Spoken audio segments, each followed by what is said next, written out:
مشہور و معروف کتاب مدارج النبوہ. اور یہ پتہ کون سی کتاب ہے؟ میں دھیرے سے بتا دیتا ہوں سمجھ آئے تو.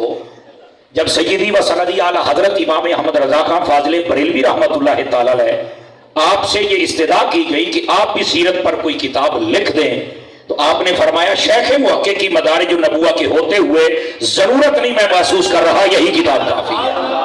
سمجھ آ رہی ہے آپ حضرات کو؟ تو یہ وہ مبارک کتاب ہے جس کا میں حوالہ دینے لگا ہوں. اور شخصیت کے بارے میں بھی میں آپ کو بتاتا چلوں کہ ان کی شخصیت کیسی ہے. توجہ فرمائیں گے تو ایک حوالے سے اور بات کہہ دوں آپ حضرات کو. غور فرمائیے ذرا فرنٹ سیٹوں والے، اگر آپ کا مزاج ساتھ ہے تو آپ سبحان اللہ کہہ سکتے ہیں.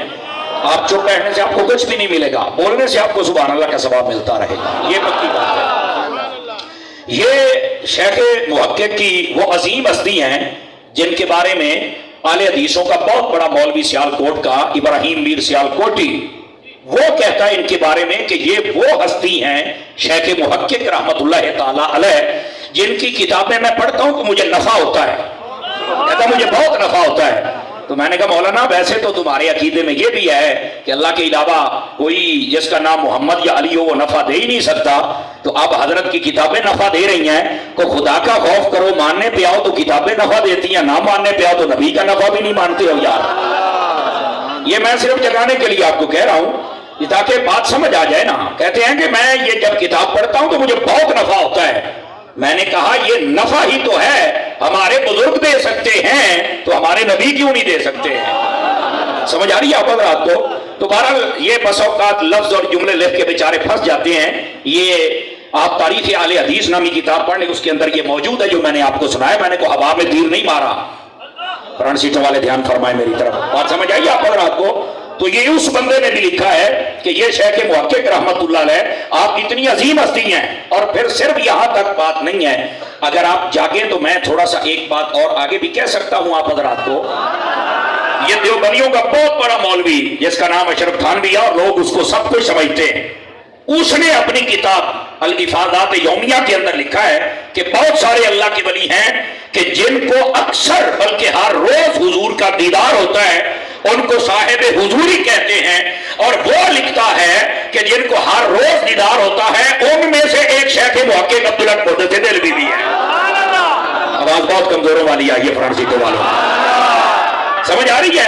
یہ صرف ایک تعارف نامہ میں نے آپ کو تصویر بتائی ہے کہ جس کا میں حوالہ دے رہا ہوں. یہ کوئی جمعرات والے دن ختم پڑھنے والا مولوی نہیں ہے. توجہ نہیں فرمائی آپ حضرات نے؟ تھوڑا سا اپنا بالیاں اونچا کر لیں آپ حضرات. سمجھ آ رہی؟ میں شیخ محقق کی بات کر رہا ہوں. آپ نے جب اس کی تفسیر کی اور کہاں پر کی؟ اپنی کتاب مدارج النبوہ کے خطبے کے اندر. تو یہ آیت لکھنے کے بعد پتہ کیا کہا؟ غور سے سنیے گا. کہتے ہیں لوگوں یہ وہ آیت ہے جو اللہ تعالیٰ کی حمد و ثنا بھی ہے اور نعت مصطفیٰ بھی ہے. آیت ایک ہے اور اس کے اندر ہیں دو چیزیں، حمد و ثنا اللہ کی ہے اور نعت مصطفیٰ کی ہے. آپ کہیں گے کہ انہوں نے یہ کیسے لکھ لیا؟ تو آپ نے فرمایا کہ یہ جو ہول اول والآخر، یہ جو لفظ ہوا ہے یہ ضمیر ہے، اس کا کوئی مرجع ہوتا ہے، یہ اشارہ ہوتا ہے کسی ذات کی طرف. تو فرمایا یا تو یہ ذات خدا کی طرف اشارہ ہے کہ وہ اول ہے، آخر ہے، ظاہر ہے، باطن ہے، یا پھر یہ ذات مصطفیٰ کی طرف اشارہ ہے.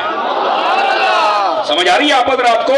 تو یہ دونوں معنی علماء مفسرین نے مراد لیے ہیں. اور آپ نے یہاں پر لکھا کہ یہ جو آیت ہے تو یہ ہے، یہ نعت مصطفیٰ بھی ہے اور خدا کی حمد و ثنا بھی ہے. توجہ ہے نا جس حضرات کی؟